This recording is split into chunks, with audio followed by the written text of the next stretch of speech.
Hey guys, it's me again, Barry with Barry's A-Track and Classic Car Radio Repair, and this time we're demonstrating an Akai CR83D tape deck. There's not going to be much to test on it, just make sure it plays and changes tracks properly and runs at the right speed. So let's go ahead and pop the tape in and make sure it works. Make sure everything's cool.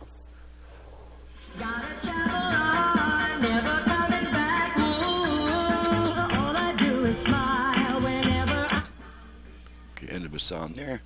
so take your heart, thinking it's a joke and break it to the blue. Okay, coming up on an automatic track change, so we'll just wait for it to do that. Just watch these numbers change right there. And there we go. Down,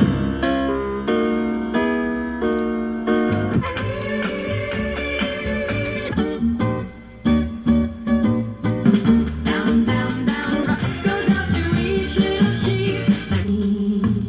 Sky above, the moment that I held you tight, so steady again. Okay, and that takes care of that. There's just not much to test on a standalone home 8-track player. So I'm Barry with Barry's 8-Track and Classic Car Radio Repair. To reach me for service, please visit the website in the description below, and from the home page of that website, please download and print the work order before calling me with a bunch of questions, because the work order has all my options and prices, including options for return time.